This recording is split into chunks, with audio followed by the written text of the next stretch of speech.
یعنی اس نے جرم کیا کیا تھا؟ کوئی ہمیں بتائے جرم کیا کیا تھا اس نے؟ اور مجھے افسوس سے کہنا پڑتا ہے کہ ہمارے انصاف کے نظام نے اس کے فنڈامنٹل رائٹس کی حفاظت نہیں کی. اس کے اوپر مزید اور کیسز کر دیے گئے. کبھی وہ کراچی جا رہا ہے تو کبھی بلوچستان میں کیسز کر رہے ہیں. تو کوئی یعنی کدھر گئے ہمارے فنڈامنٹل رائٹس؟ کون سے ملک کے اندر جو اپنے آپ کو جمہوریت کہتا ہے وہاں لوگوں سے ایسے ہوتا ہے جو اس سے ہوا؟ ابھی تک وہ ریکور نہیں کیا شہباز گل.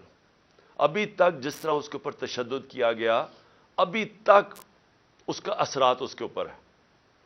کوئی اس کو انصاف ملنے کی آس پاس سے کوئی نظر نہیں آ رہا، بلکہ ابھی بھی کیسز بھگت رہا ہے وہ.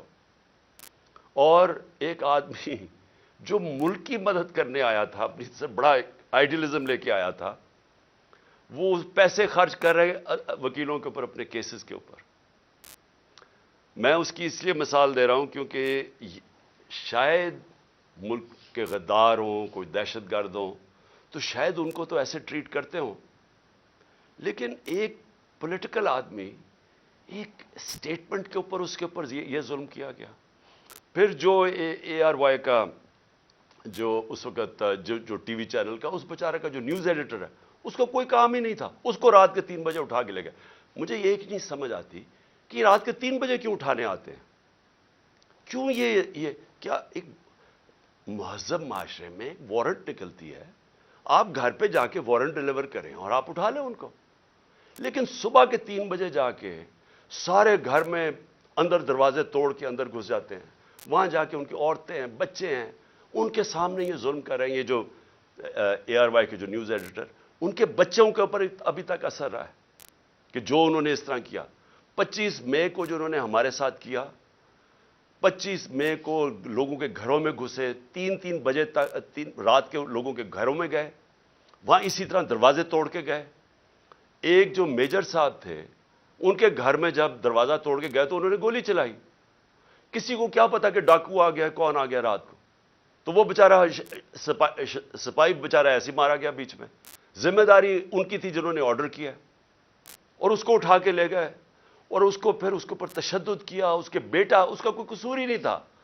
وہ کہہ رہے ہیں میجر صاحب کہ میں نے گولی چلائی ہے. اس کے بیٹے کو لے گئے اور جو بیٹے کے اوپر تشدد کیا کتنے مہینے رکھ کے.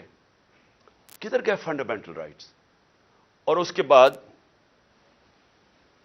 اعظم سواتی سینیٹر، باہر پیسے اس نے جا کے پیٹرول پمپ کے اوپر امریکہ میں کام جھاڑو دے کے اپنی بزنس بنائی، پیسہ بنایا، اور وہی آئیڈیلزم لے کے وہ پیسہ سب پاکستان بھی لے، پاکستان بھی آ گئے، سینیٹر بن گئے. ایک ٹویٹ کے اوپر، اور ٹویٹ اتنی سچی ٹویٹ ہے کہ باجوہ کو کہہ رہے ہیں کہ آپ نے NRO2 دیا، ساری قوم کہتی ہے اس نے دیا، اس میں تو کوئی شک نہیں ہے. اس کے اوپر جو تشدد کیا گیا، بچوں کے پوتے اور پوتیوں کے سامنے صبح کے 3 بجے گھس کے اس کو پہلے مارا، پھر حوالے کیا گیا نامعلوم افراد کے جن کا نام بھی انہوں نے لیا ہے، اور ان کو اس کے اوپر ننگا کر کے پھر تشدد کیا. پھر ایک گندی ویڈیو بنا کے بیوی کو گھر دے دی، بیوی اور بیٹی کو. یعنی یہ کون سی بنانا ریپبلک میں؟ کدھر گئے فنڈامنٹل رائٹس؟ پھر آگے آ جائیں، فواد چودھری پھر صبح کے 3-4 بجے پہنچ گئے گھر، ادھر سے پھر اٹھایا، ہتھکڑیاں لگائیں، اوپر کپڑا.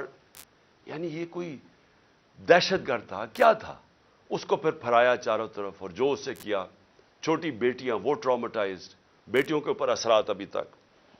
پھر شندانہ گلزار، کیا اس نے شندانہ نے کیا کہ اس کو دہشت گرد بنا دیا؟ یہ جمہوریت ہے. آپ اگر کوئی بیان دیتا ہے اس کو مسترد کر دیں. یہ کیسے ہو گیا کہ اس کے بیان کے اوپر اس کو دہشت گرد بنا دیا، اس کے اوپر کیس کر دیا دہشت گردی کا؟ پھر شیخ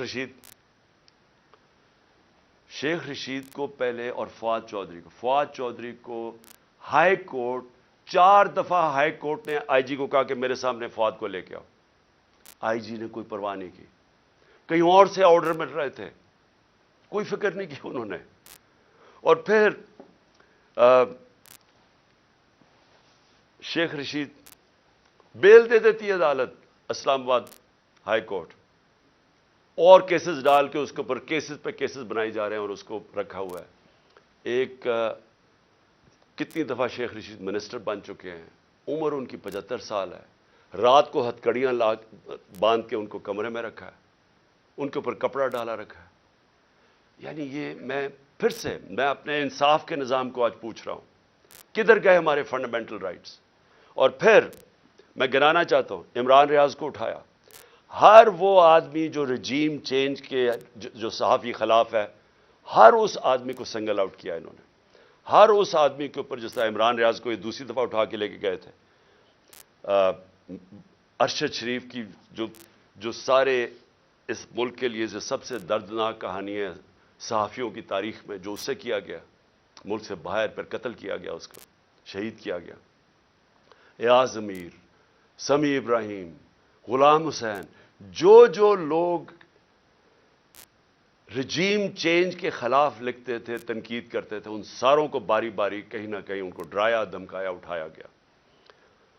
سوشل میڈیا کے ہمارے لڑکے, انہوں نے مجھے ایسی کہانیاں سنائی ہیں جو ہمارے نہیں بھی تھے, انہوں نے لوگوں نے آ کے بتایا ہے, جو ویسے سوشل میڈیا پہ جو تنقید کر رہے تھے, ان کو راتوں کو اٹھایا, ان کو بھی لے کے گئے, کہیں کو ننگا کیا, وہی ایک سٹینڈرڈ چیز تھی. خالد گجر ہمارے ایم این اے کے کینڈیڈیٹ ہیں, ان کے بھائی شبیر گجر ایم پی اے رہ چکے ہیں.